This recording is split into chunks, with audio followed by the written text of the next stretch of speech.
Welcome everyone to Monday Match Analysis. I'm Gill Gross, and this is part 2 of the off-season question show. I came up with one essential question for every player inside the ATP Top 20. I brought on Alex Gruskin. We are discussing those essential questions. Part 1 already done. If you didn't catch that, it might be where you want to start, but at the end of the day, it doesn't matter because we're just going player by player by player. Part 2 is number 9 through number 20. And without further ado, here it is. All right, de Minaur number 9. I kind of have a similar point that I had for Sinner for de Minaur. The question I wrote was 2024 a bad luck year? Breakout year. Best year of his career, right? Amazing year for Alex de Minaur. I feel like, and this is a good thing, this is a positive thing, I feel like it could have been better. I mean, the hip killed his second half. I didn't think he looked the same in the second half after the hip injury, even when he was healthy, even when he was playing. I'm blown away that he made the U.S. Open quarterfinal, and it took him until the Jack Draper match before his body had enough. And he didn't make a big semifinal last year. Some tough draws. Djokovic, Zverev, Djokovic, Draper, he was injured for that. Rune in Berrettini, the best tournament Holger played all year. I almost think that if you're making an argument for de Minaur to get better, that's your argument. Look, we've talked about these make-or-break All-Stars. He was my make-or-break All-Star MVP of the 2024 season. He was the guy who at 25 years old, it was just kind of like, all right, are you a 16 through 22 sort of guy, or is there more there? And this season he proved unequivocally, no, there's more there. And we know the things he does well improvisationally. We know what his movement is on hard courts. It's everything else that's gotten better at the margins. It's the depth on the backhand wing. That ball used to just sit short. And yes, he was always consistent with it, but there was just no chutzpah behind it. There is more depth on it now. He is more comfortable stepping into that ball, taking it earlier, whether it be on the rise line or cross.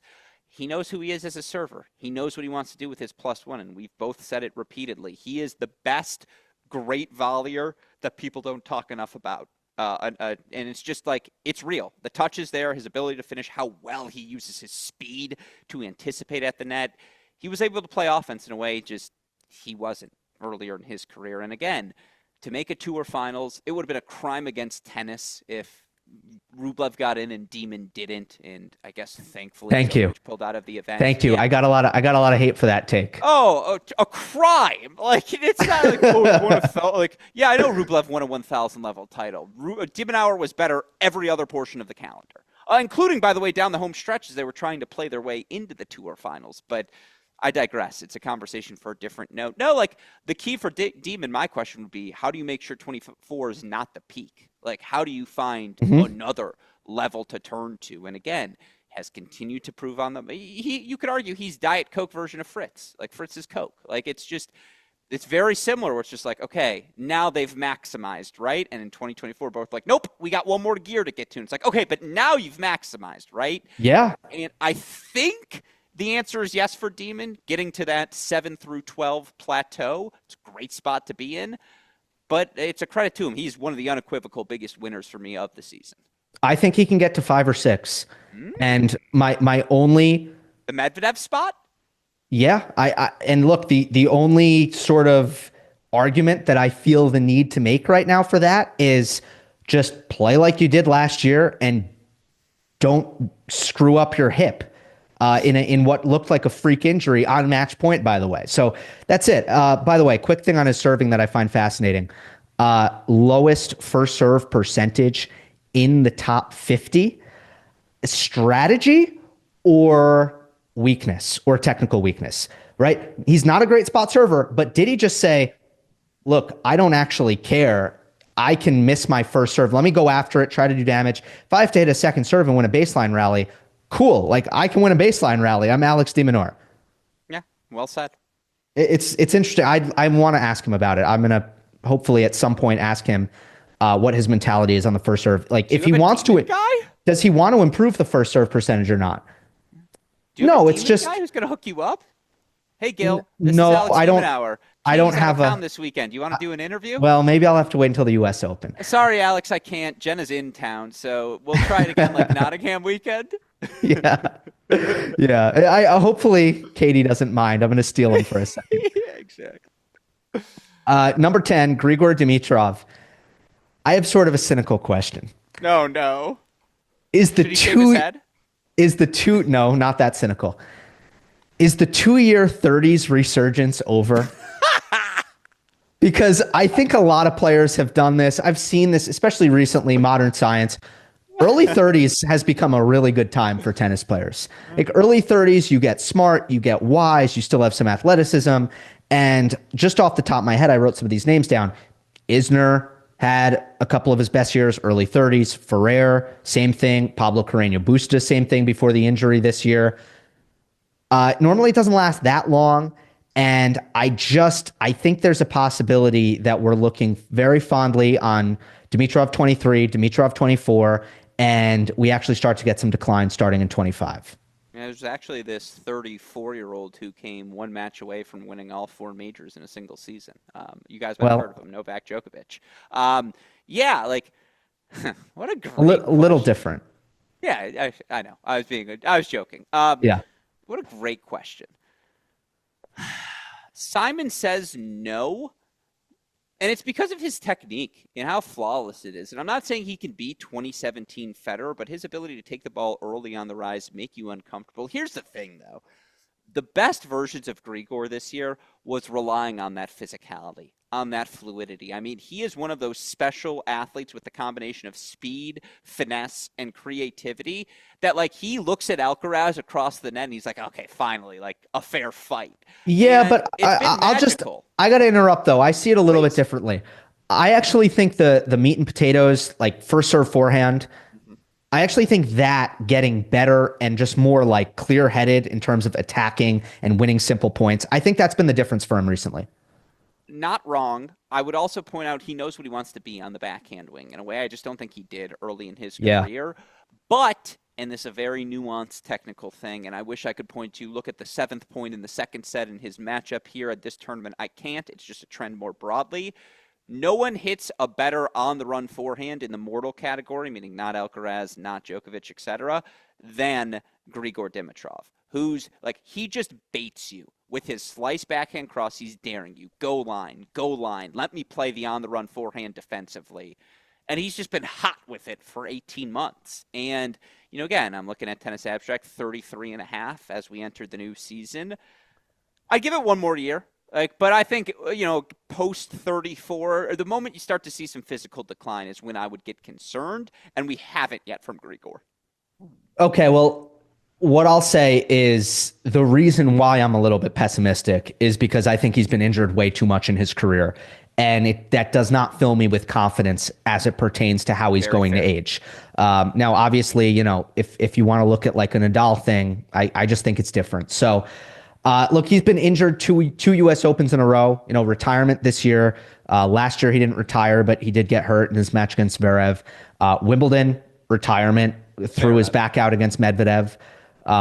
Played super tight against Borges. The weird dynamic last couple of years, which I found really kind of sad and unfortunate.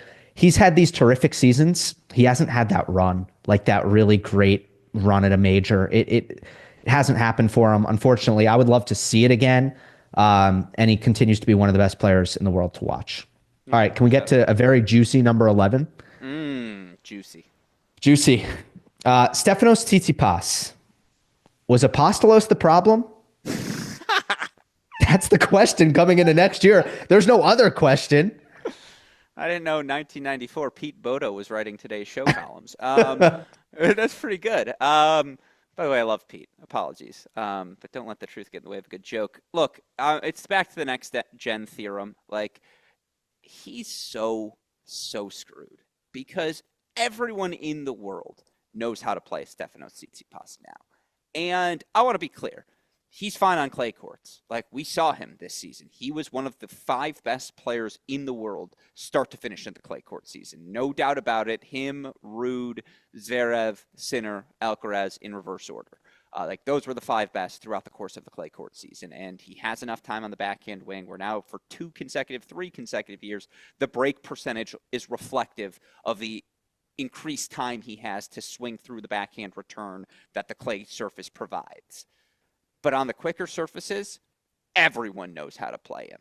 And there's not even like a facade of like, oh, I'm going to start going out to your forehand. It's like, nope, I'm targeting this corner. And just structurally, this is what we're doing to beat you. And with this rising group of young talent, we did the draft, obviously, a couple of months ago.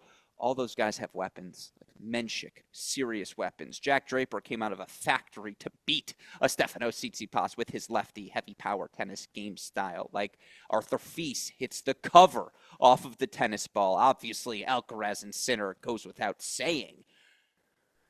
He's in serious trouble because it just feels like there is no obvious structural tennis fix for him in a way that you feel like Casper Ruud has more options available to him. Sasha Zverev, Daniil Medvedev, they have more options available to them. Hell, Casper Ruud has been more consistent with his success on clay over the last 3 years that I'd even give him the benefit of the doubt in the next-gen race. Now, I'd still say the Tsitsipas ceiling is higher than Rublev, but concerns, no. I don't think Apostolos was the problem.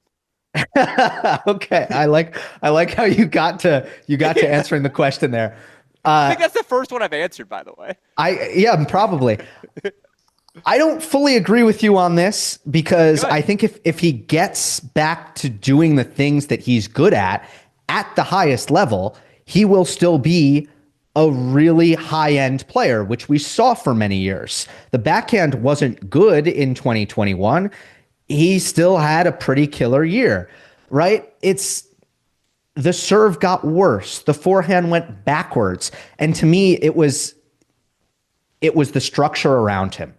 Now, so I would say, is Apostolos the problem? No, not him personally, but there is a lack of structure, a lack of confidence in, and a lack of, I think, just conviction in the Tsitsipas camp. What are we supposed to be doing? What is the right way to go about things tactically? What equipment am I using, as that has been a source of tinkering in the last 2 years? What's the serve technique? Like, there is just way too much that has been thrown up in the air as a question mark, when in order to survive on tour, like, you just need to have a little bit more stability than that. So here's the thing though. Who's the coach next year? Dimitris Chatsanikolo? Okay. I was going to say Ryan Day. Yeah, it's fascinating. Like to your point, another guy who you like. Are we sure Tsitsipas and Rublev aren't the same person? It's just like you kind of know exactly who they are from a tennis perspective, and you're so right. Like Tsitsipas at his best, he takes the racket out of your hand. It's that one quality you look for of the game's greats more than anything else, that ability to play on their terms against anyone they're playing.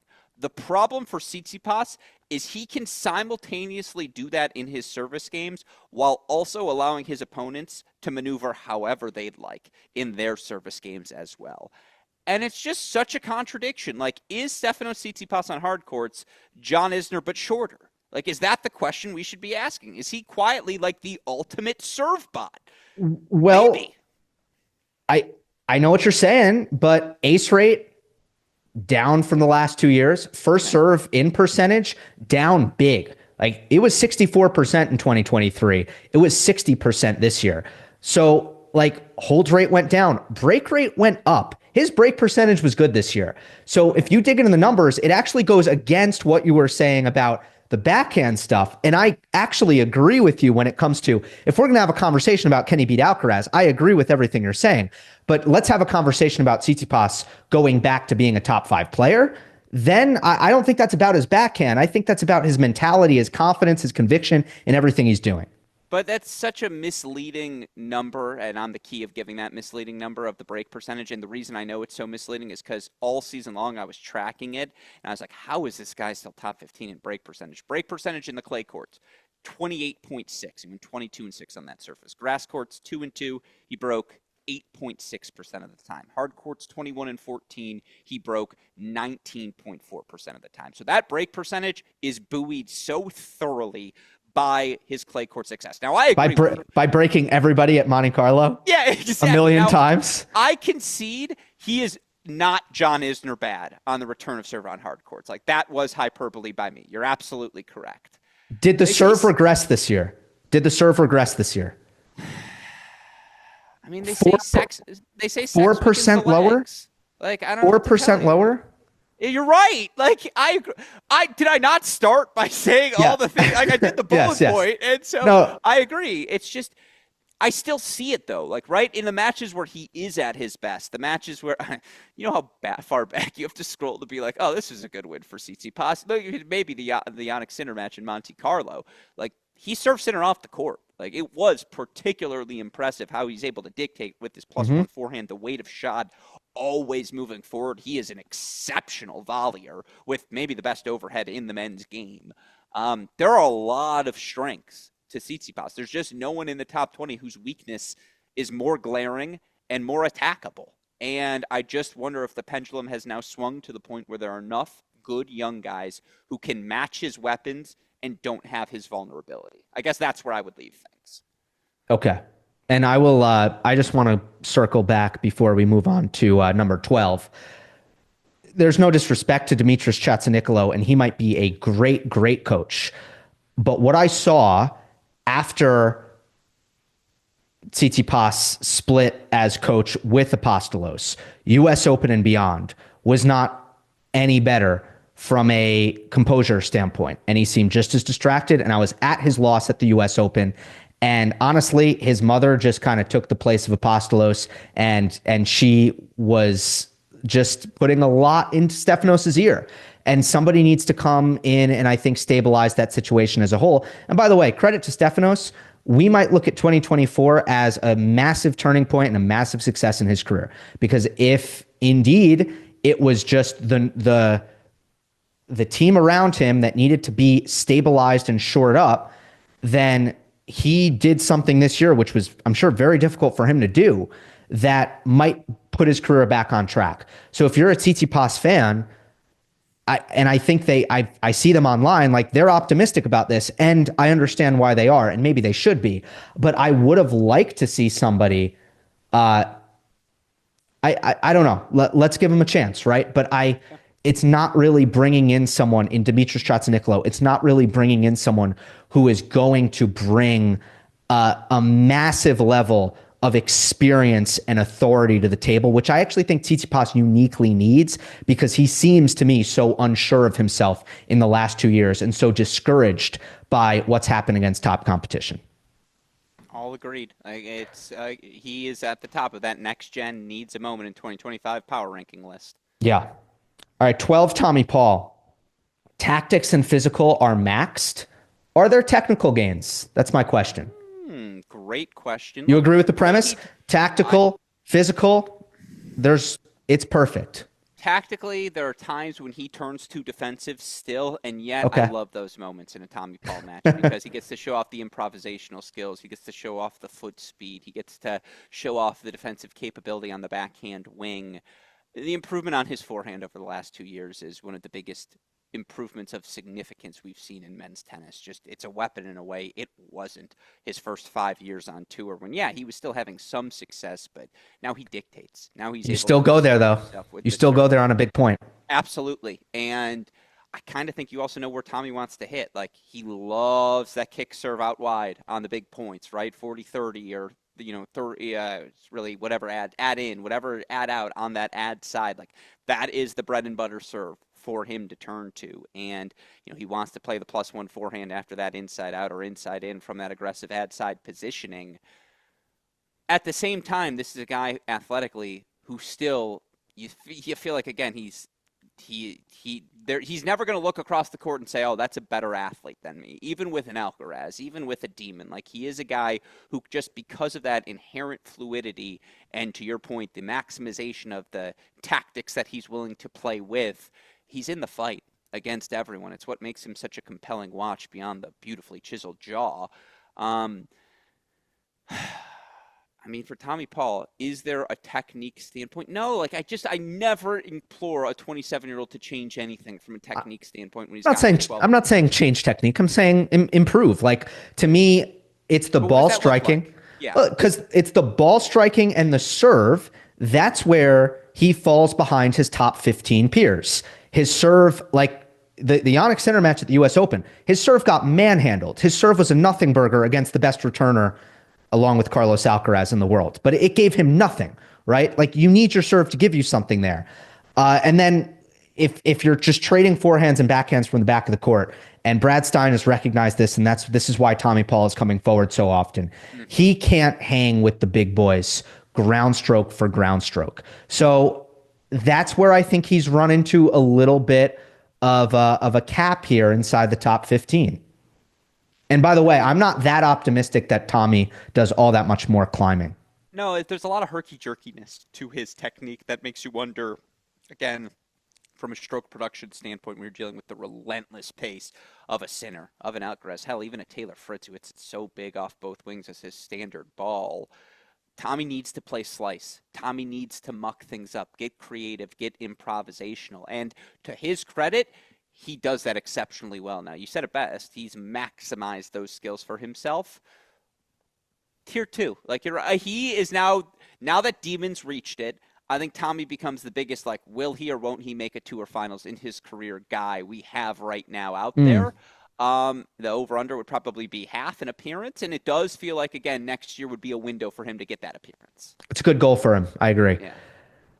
Number 13, Holger Rune. Holger. My question that I wrote is, what is happening? So can I flip this one on you, if you'll allow me? We're 13 names in. Yeah, go ahead. Make the case for why 2025 won't be the revenge season of revenge seasons from Holger Rune. Because if I'm drawing up this script and I'm writing the offseason narrative, and few people are as attuned to those narratives generated by the Twitter sphere than Holger Rune. We started last season and the question was, okay, Alcaraz is one. But David came on my show and made a vociferous case for why Rune's the number 2 guy heading into 2024. You and I did a draft 3 months ago where he wasn't even the top pick to be the 3rd guy moving forward. And he wasn't even a top 2 pick either. I believe he was the 4th selection by me. You went Menchik and someone, and I had Draper as my first. Oh, you went Menchik, and Fonseca. And I went Draper as my first pick. Like, I'm sorry for swearing again here. Too many in the show. That's fucking crazy. Like, this is a guy who we saw be one of the 5 best players in the world for the first 6 months of the 2023 season, and he's still not even 22 years old. So I know I said I had a question for you. The question is, why doesn't he have the revenge season? You thought, please, like, why isn't that Holger Rune's 2025? Yeah, I like the sound of that. Like, talented guy, chip on the shoulder season. Here's how I would respond to that question. I thought that was this year. He had a big clay court season, 2023. Wheels fell off there. And there was not only a lot of rough results, there was also like panickiness with who's my team, what's my team, you're hired, you're fired, you're hired, you're fired, which just goes to show you Holger was like, wow, I'm really not happy with these results. Anybody who's like, okay, gives it some time. Holger was not okay. Holger was impatient, which is part of what makes him, gives him the mentality of a champion. I am just a little lost right now because I'm starting to feel like Holger right now is like a good at everything, not great at anything guy. And we talk about his identity and what he wants to do tactically. Well, what about the execution of it all, right? Because I was scrolling through Tennis Insights. They did a series, top 10 forehand quality, top 10 backhand quality. They did top 10 return. They did top 10 conversion, which is what percent of points do you win when you're attacking. They did steal, which is what percent of points do you win when defending. Wasn't top 10 in any of these categories. He didn't break the top 10 again. Let me just repeat these categories. Serve, return, forehand, backhand, conversion, steal. And I'm just kind of those analytics, which are not the end all be all, combined with what I'm seeing. It's kind of like, yeah, what is he elite at? We know how well-rounded he is. That's exactly it. And it's kind of like the Alcaraz conundrum, but it's not a shotgun. It's like I don't know any other gun. So gun metaphors over. He's a guy who you do feel like over the last 24 months, someone told him, Patrick Mortaloo, hey, you need to develop a +1 weapon. You need to take the racket out of your opponent's hand, and you have the skills to do so. So that needs to be modus operandi number one. That needs to be the instinct you build. And he has done that to the detriment of all the skills we saw make him so special to start 2023. The technique off both wings, how fluid he is, how live his arm is, the drop shot he can play, the fluidity sliding in and out of corners with the defense he can play. Like, he has sacrificed that too much to try to develop that +1 take racket out of hand instinct. And you said it perfectly. I do feel like Holger Rune is a guy who's still searching for what plan A is. And in doing so, it's kind of like, oh yeah, you got a little bit of B, you got a little bit of C. We see D and U as well. Hell, the menu might go all the way down to Z. Like, but just what does A need to be, Holger? Like, that's what we need to find out. And my thing is, if he finds A, like, we saw in 2023, that was one of the 5 best players in the world. I just think the most fun version of 2025 is the Holger revenge season. So I think that's going to be the hot take I ride this December. I do love it. There's a ton of time for him. And I think there's a tendency to hit the panic button in somebody's career way premature. However, it wouldn't be unheard of if things go south and they never really like recover to a certain point. It happens sometimes. It's rare, right? And like right now, if you want to say, okay, Gil, what's an example? I would give you Denis Shapovalov as a guy who, or Felix. Felix, sure. Yeah. Right. As somebody who kind of shows a good peak, falls off as a young player, you assume like, well, they were that good when they were young, like the progression is going to be linear, and it doesn't quite go that way. So it happens. I don't think it'll happen to Holger. But I'm still, man, he's a fascinating player to watch in 2025. Number 14, Ugo Humbert. Too good to have no major quarterfinals. It feels that way. I mean, he's the one player, like, I think about Humbert. I have tons of respect for his skills as a player, and it's like, why no? Sorry, I had no idea where you were going with that question. I wanted to know. I was looking through the top 20. Sorry, listeners. I swear this is my last interruption because we are going to hit the 4-hour mark. You didn't interrupt. Oh, I was done. That's my question. Because all I could think of when I was prepping is like, I wonder what he's going to ask me about Humbert. Like, I have no idea what he's going to be like. Oh, do you wish he extended his elbow? Like, is it the ugliest good technique we have in tennis? And like, yes, is the answer to that question. He's probably the ugliest technique, best produced results guy we have right now. And yeah, like, I guess, sure. Like, he is too good, for sure, especially on grass, especially given the opening. So to answer your question, given how bad the field has looked at Wimbledon outside of Alcaraz and Djokovic the last 3 years, like, yeah, there feels like that's where he should make his quarterfinal run at some point. But, like, the real thing is, as it relates to Humbert, is, like, 2024 will be remembered as the year French men's tennis got exciting again. And it's the first time it's been exciting in a decade. Like, yeah, Gasquet, Monfils, Tsonga, Simone. I see you, Simone. Thank you. You were excellent. But, like, we weren't excited about you because we knew you're never going to beat the big three.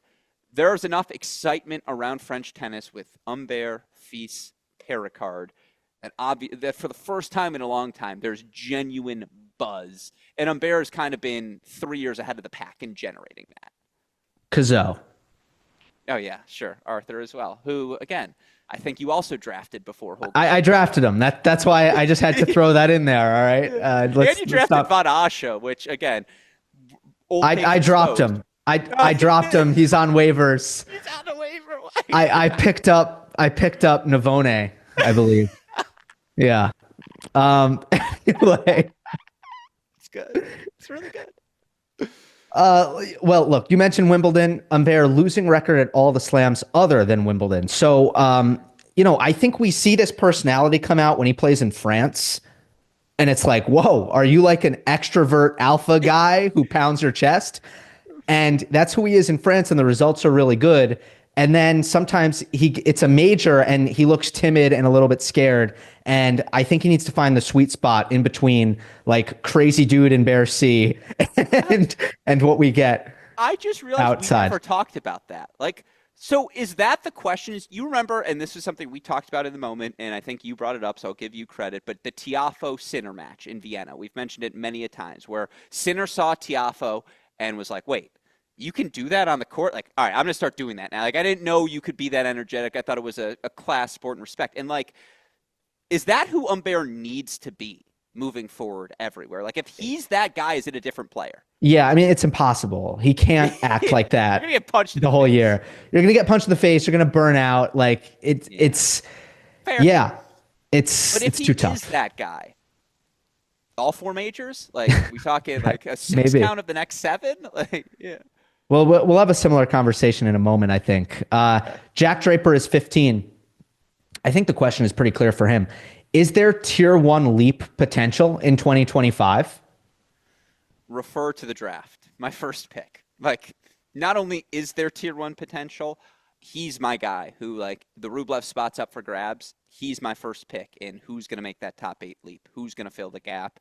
I think unequivocally, I think for him to have as good of a grass season as he did and to fall flat at Wimbledon, but then rebound the way that he did to make the semifinals of the U.S. Open, that was the run we were waiting for from the 22-year-old. And was he 100% healthy this season? No. But he was healthy in a way he just hadn't been early in his career. Again, you look for Draper, who ends the season 8th in the ELO ratings. Like, I think he's closer to the 8 ELO rating than the 15th ranking that he has right now in the Agreed. picks. Like, he won Vienna, by the way, at the end of the year as well. Was it the most difficult U.S. Open draw? No, but I'm ready for Jack Draper to enter the top 8. I just think it's that good all around. Yeah, I don't think it's going to be a supersonic thing. I don't think we're getting, like, is there tier 1 possibility? That was my question. Possibility, yes. I don't think I'll be calling that. I would just look. I'd watch for the nerve management in big matches next year. I just think he's a puker. He needs some time to get used to playing these big matches. I don't think it's there yet. Now he's performed decently well in a lot of them, especially as a very young player. But I think there's going to be a little bit of a learning curve physically and mentally. And look, normally, when the path is hard to get to 15 in the world, and it's been hard for Draper, normally it continues to be difficult.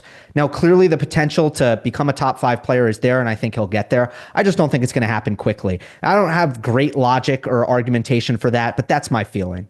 Went a collective 2 and 4 last year in Australia, Indian Wells, Miami, and Monte Carlo. There's just easy opportunity for growth early in the season from a rankings perspective. It wouldn't be setting the world on fire. It would be another gradual step. He goes from really intriguing, breaking the top 100 player to now I'm a top 50 guy and I win my first title or make that final at the end of last season to now I've had my first real breakthrough U.S. Open semifinal moment. I'm a top 20 guy. The next step on that is make your first tour finals, be top 8. And I just think, again, it is linear in a way. It's often not for players in this sport. The big thing for me is the base level. Like, I know what the ceiling looks like with his weapons, but the base level, match in, match out, he just has consistency that makes it work. And again, I'm a huge believer in Draper's game moving forward. You're going to love this question that I have for number 16. Okay. Hubert Hurkacz. Should he have picked me up in Miami? Yes. Next. Okay. Let's do this again. Hubert Hurkacz. What does Lendl see? What does he see? Wow. What does Masu see? Right? Like, this is, and I'm not trying to throw shade here. I'm just saying, like, when you get Ivan Lendl to leave his very cozy Southern Florida residence to go and travel with you on tour for Andy Murray, you were a little bit surprised, but you weren't totally stunned. Hubert Hurkacz is not Andy Murray. So this is a big get for Hubie in the coaching corner. And by the way, Craig Boynton was also a huge get, somebody who has a brilliant track record, who had never coached a non-American before, and they had a long run together. And Nicolas Masu, who did as good a coaching job as you will ever see with Dominic Thiem. That is another great get. So Hubert Hurkacz is like the Pete Davidson for getting coaches. And that's why I want to ask, what do you think these guys, see in Hubie that make them so excited to coach him? Majors, Masters events since 2021. He's played 32 of them. He's made 14 quarterfinals. Majors since 2021. He's played 16 of them. He's made exactly 2 quarterfinals. Maybe it's just as simple as that. We're like, look, I see the seeds for success. This is a guy who's been over 87, 88% hold percentage-wise for almost half a decade now consistently. He has weapons to make you uncomfortable, and to be that size and that fluid, you just don't see an athlete like Hubert Hurkacz very frequently. I think like even 6 years into his career, he still remains a tantalizing, like, are we sure there's not more left to his ceiling sort of player because of the skill set and the skills he presents. Maybe Lendl sees the forehand and says, you know what, like, it's just going to be a different mentality. I can fix that forehand. If I'm going to convince him every forehand's going to be aggressive, I'd rather have you miss long than hit that falling back down the line, loopy, sits there to be attacked forehand ever again. Like, he is still a tantalizing prospect with tantalizing skills, even if injuries kind of robbed us of his final third of the season. What a great question, though. What compelled Lendl to leave his comfortable lifestyle? Like that, I guess it's got to be the skills. It's also Hubie, like, pretty widely spoken as the kindest guy in the world. So maybe it's that. Great question. Like that's a very, very good question, and hopefully it pays dividends. Yeah. Personally, I don't know what the real answer to it is. Obviously, the serve is a finished product. It's incredible.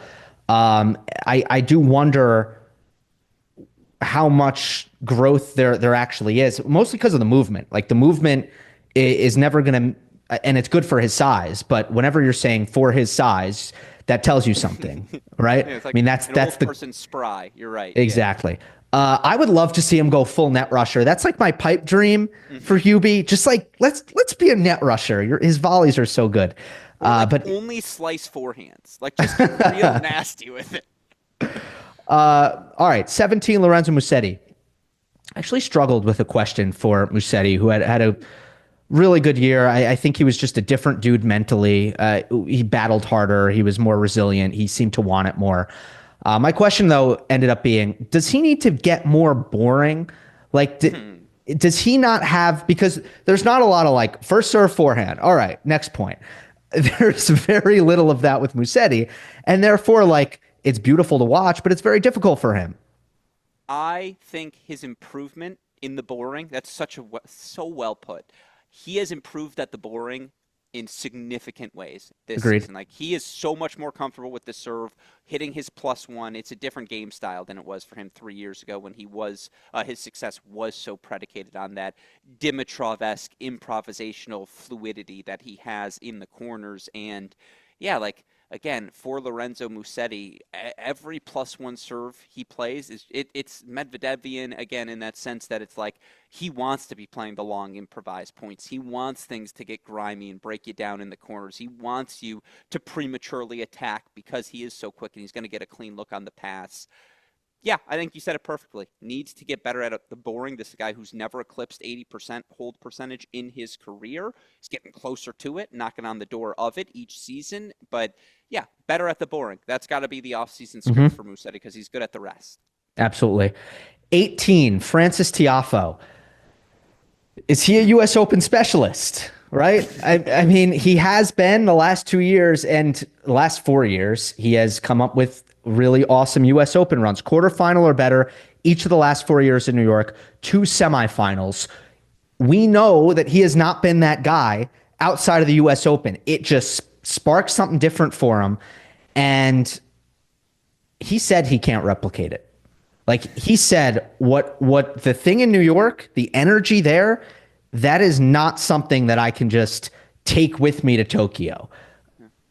So, I don't know. Like, can he have a more even year? Because it took him a really long time to turn it on in 2024. Yeah, it's a great question to ask. I think, again, the continued progress and consistency of guys like Fritz, Paul, even Shelton, who's above him in the not above him in the rankings, but near him in the rankings, Korda, as well. Like, that helps. It's going to keep the extra motivation for Frances Tiafoe, who certainly wants to end his season at some point as the highest ranked American in the world. You got a taste of it at the U.S. Open again. To be that close to a major final, how does that help with motivation heading into the off season? Look, again, Francis, another guy. I feel like the script's kind of out on who he is as a tennis player moving forward. The improvisational skills, the first serve, the first forehand when he's dominating with his physicality moving forward. You're right, though. Like, he's going to get served to in the forehand. There are going to be weeks where there's just an incomprehensible first-round loss because 4-all, 15-30, he hit two of just the most dumbfounding drop shots you'll ever have seen. And, that, again, treading that fine line is what makes Francis special. It's why everyone gravitates towards him whenever he's playing. It's not. I don't love that we're talking about a guy who turns 27 next January, and we're talking about can he find the motivation week in, week out. Right. And yet, like, if he does, which he has at we've seen him put together good Februaries. We've seen him put together good Octobers. Can he put together 4 months consistently of being that guy he was in New York? It's the last piece that has to come together for him. Yeah, I wonder if he can just look. Not everything's going to be the U.S. Open, but can you channel a little bit of that in Australia at Wimbledon? And maybe that is the answer, just to try to peak a little bit more often. Like maybe you're still going to have those peaks and valleys, but maybe he can peak more often. Number 19, Karen Khachanov, made back-to-back major semifinals, U.S. Open 22, Australian Open 2023. Question is, did he play his last major semifinal? I'll start here. I wasn't sure, but I think he was balling at the end of the year. I watched some Karen Khachanov matches, end of 2024. I'm like, yep, there he is. And I don't know. I'm feeling good about him going into Australia this year. Perfectly put. I like that. Yeah, he was balling. Like, he was quietly one of the 8 best players in the world post-U.S. Open. And again, 8 best players in the world. What does that really mean during that stretch of the calendar? But it just was a resurgence for a guy who disappeared after maybe being the most consistent presence in that 11 through 16 range for the last 5 years. Like, you knew Karen Khachanov at the very least was holding seed, was getting to the second week of the major. And you're right, like, since getting injured heading into last year's Wimbledon, he struggled to be that guy for 15 months consecutively until he didn't, very much in a pronounced fashion to end the year. Now, again, does post-U.S. Open tennis matter? Ask 2022 Felix Auger-Aliassime. The answer is no. Ask 2022 Holger Rune, though. The answer is yes. When the next 6 months, he was one of the 5 best players in the world to start 23. Had a rough Australia.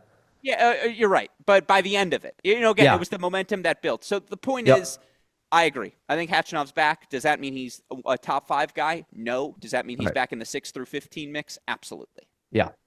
And look, Khachanov being back means if it's a major, you got to pay attention. And he's probably going to be there in the second week. Let's go now to number 20, Arthur Fils. Did it click permanently? That's the question for me, because that's another guy.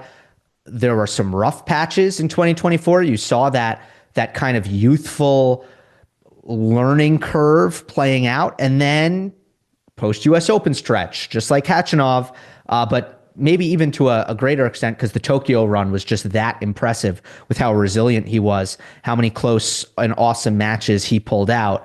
And, at his age, with his weapons, it's exciting stuff at the moment.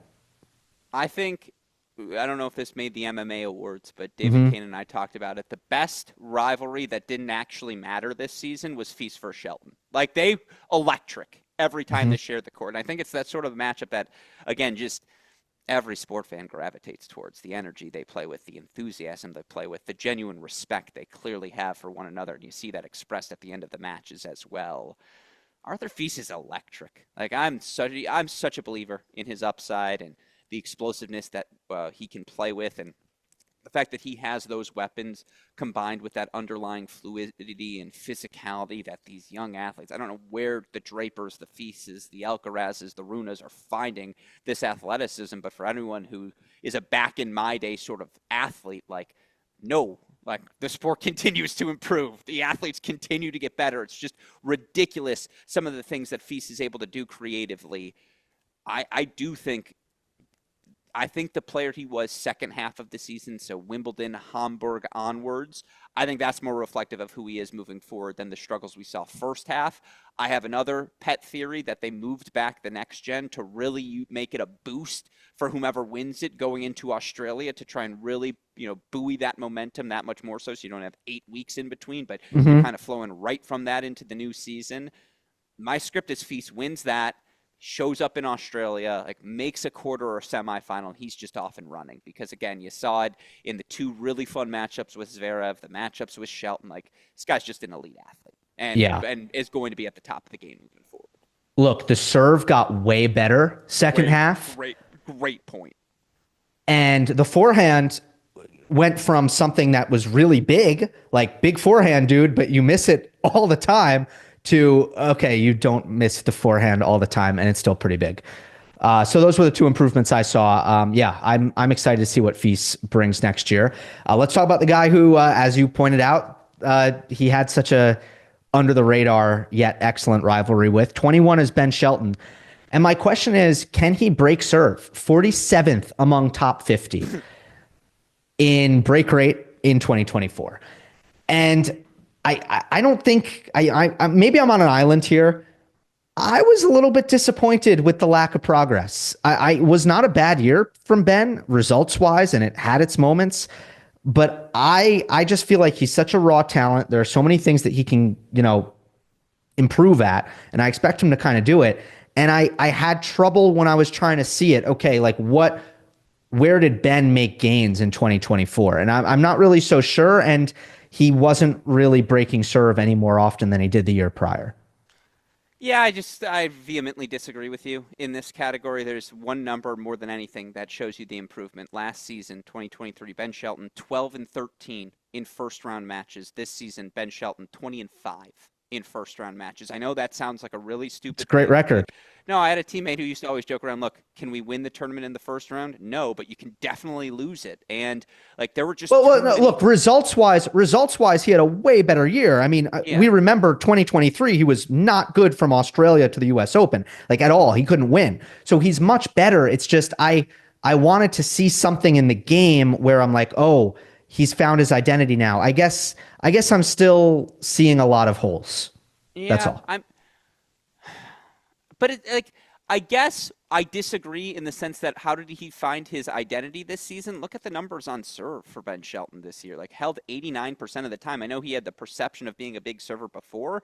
He was 84.3 for the duration of the 2023 season. You look at, again, things like the double fault percentage went from over 5% to under 4%.